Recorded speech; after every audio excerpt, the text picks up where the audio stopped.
sea of Palestinian, Republican, and Communist flags rippled through Madrid's streets as protesters filled the air with chants denouncing NATO and EU militarism. "No to NATO, bases out," they shouted, hundreds rallying in defiance of European rearmament and what they described as Brussels' submission to Washington's war interests. The protest erupted just days after NATO Secretary-General Mark Rutte proposed a dramatic increase in defense spending from the current 2% to 5% during the alliance's defense ministers' meeting. So I have total confidence that we will get there also on the 5%, and that we will hammer out some of the details we still have to work on. So no, I'm really confident, and we have to do that, because otherwise we all know we will be safe for the next couple of years, but then we need to use those years to learn Russian. On Madrid streets, Rutte's proposal was greeted with banners warning of global catastrophe, including against rearmament and militarization, and Stop World War III Now, with demonstrators accusing NATO of fueling unnecessary escalation.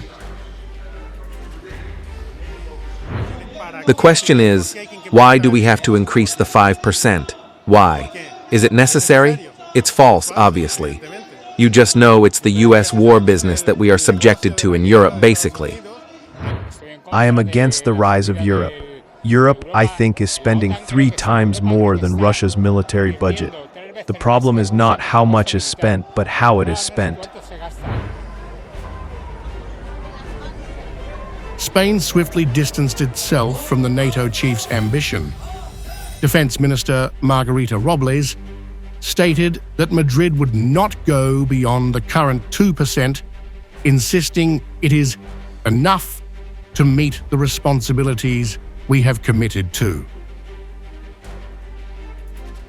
Against a backdrop of inflation and growing public frustration, many Spaniards fear that surging military budgets are edging Europe closer to disaster.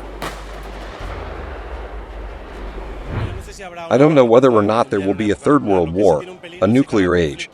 What is dangerous is that every conflict that breaks out is going to be much more armed. Each conflict will bring many more deaths and will also be increasingly lethal weapons, as we are seeing with the war in Ukraine itself, or with the genocide in Palestine. Weapons that involve a single person, with drones, with remote-controlled explosives, and so on, allow a lot of people to be annihilated.